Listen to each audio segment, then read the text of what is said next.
જય શ્રી વિષ્ણુ। પ્રિય ભક્તો, આપ સૌનું સ્વાગત છે પ્રાર્થના ચેનલમાં, જ્યાં ભક્તિ, શ્રદ્ધા અને શાંતિનો સુમેળ મળે છે।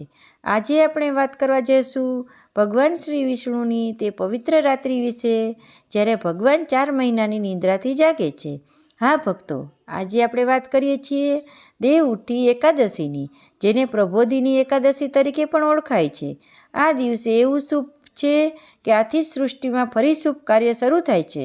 તો આપણે દેવઉઠી એકાદશીની કથા, મહત્વ અને આ દિવસે કરાતા શુભ કાર્ય વિશે જાણશું। તો આપણે વિડીયો શરૂ કરીએ તે પહેલાં તમે અમારી ચેનલને લાઇક, શેર અને સબસ્ક્રાઈબ કરજો, અને કમેન્ટમાં જય વિષ્ણુ નારાયણ ભગવાન લખવાનું ભૂલશો નહીં। તો સૌ પ્રથમ આપણે દેવઉઠી એકાદશીની પૌરાણિક કથા જાણીએ। કહેવામાં આવે છે કે 4 મહિનાની ચાતુર્માસ દરમિયાન ભગવાન વિષ્ણુ ક્ષીરસાગરમાં શેષનાગ પર શયન કરે છે। તે સમય દરમિયાન દુનિયામાં તમામ શુભ કાર્યો, લગ્ન, દીક્ષા, યજ્ઞ વગેરે રોકી દેવામાં આવે છે। હવે એક દિવસ કાર્તિક માસની એકાદશીનો પ્રભાત સમયે તુલસી વનમાં દેવી લક્ષ્મીજી અને તુલસીજી ભક્તિ ભગવાનની આરાધના કરી રહ્યા હતા। અચાનક ક્ષીરસાગરથી પ્રકાશ ઝળહળ્યો અને ભગવાન શ્રી વિષ્ણુ જાગી ઉઠ્યા। તેમણે કહ્યું, મારી પ્રિય તુલસી, હું તારા ભક્તિથી પ્રસન્ન છું। આજેથી તું મારી પ્રિય સ્ત્રી સ્વરૂપે પૂજાશે। તે દિવસે ભગવાને જગતના દરેક જીવતા ફરી ચેતના ભરી દીધી, અને દેવતાઓને આનંદમાં દીપ પ્રગટાવ્યા, અને ગંગાજી તટે ભક્તો ભજન કરવા લાગ્યા, અને આ રીતે ઉજવવામાં આવી દેવઉઠી એકાદશી। અન્ય એક પૌરાણિક કથા પ્રમાણે રાજા માનધાતા એક વખત ભગવાન વિષ્ણુના શયન દરમિયાન દુઃખી થયા કે પ્રજા દુર્લભ છે। તેમણે ચાતુર્માસ સુધી ઉપવાસ રાખી પ્રાર્થના કરી, અને દેવઉઠી એકાદશીના દિવસે ભગવાન જાગ્યા, આશીર્વાદ આપ્યા, અને રાજ્યમાં સમૃદ્ધિ આવી। તેથી આ દિવસ સમૃદ્ધિનો આરંભ કહેવાય છે। દેવઉઠી એકાદશીનું મહત્વ। ભક્તો, દેવઉઠી એકાદશી માત્ર ભગવાનના જાગવાની નથી, પણ આપણા અંતરમાં સૂતેલી શ્રદ્ધાને જગાડવાની છે। આ દિવસે ઉપવાસ રાખવાથી પાપ નાશ પામે છે, મન શુદ્ધ થાય છે, અને આત્માને આનંદ મળે છે। જે ભક્તો 4 એકાદશી કરે છે તેમને ભગવાન વિષ્ણુના લોકમાં સ્થાન મળે છે, એમ શાસ્ત્રો કહે છે। દેવઉઠી એકાદશી એ દિવસ છે જ્યારે તુલસી વિવાહ પણ થાય છે। આથી ભગવાન વિષ્ણુ અને તુલસીજીનું એકત્ર પૂજન કરી અતિ શુભ માનવામાં આવે છે। શાસ્ત્રોમાં કહેવાયું છે, એકાદશીનું વ્રત કરનારને એક અશ્વમેઘ યજ્ઞ જેટલું પુણ્ય મળે છે। આ દિવસથી લગ્ન, યજ્ઞ, વ્રત, દાન વગેરે શુભ કાર્યો ફરીથી શરૂ કરી દેવામાં આવે છે। તેથી ગામડાઓમાં, મંદિરોમાં અને ઘરોમાં દીપ પ્રગટાવી ભજન કીર્તન કરી ભગવાનનો આભાર માનવામાં આવે છે। આ વ્રતની વ્રતવિધિ।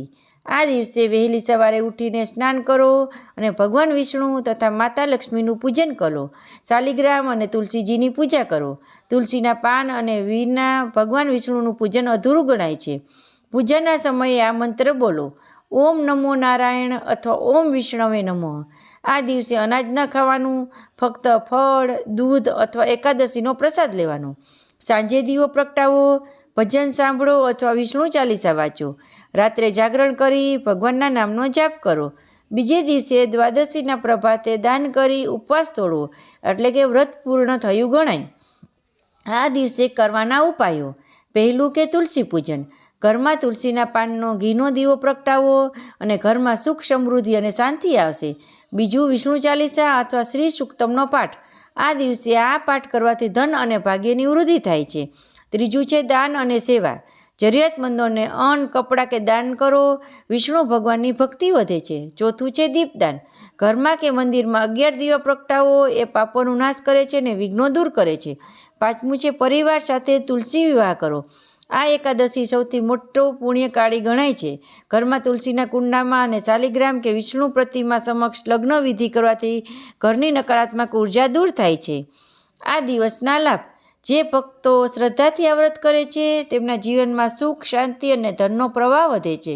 સંતાનોને બુદ્ધિ અને સંસ્કાર આવે છે, અને જીવનમાં તમામ દુઃખો દૂર થાય છે।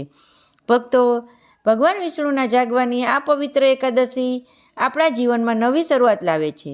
આ દિવસ આપણને યાદ અપાવે છે કે દરેક અંધકાર પછી પ્રકાશ આવે છે, દરેક નિંદ્રા પછી જાગૃતિ આવે છે।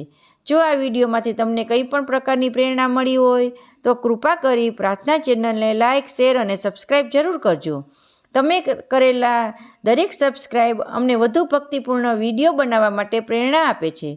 ભગવાન વિષ્ણુ આપના જીવનમાં આનંદ અને આરોગ્ય અને સમૃદ્ધિ ભરે.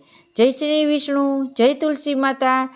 ફરી મળીએ આગામી દિવ્ય પ્રસંગ સાથે પ્રાર્થના ચેનલ પર. જય વિષ્ણુ નારાયણ ભગવાન.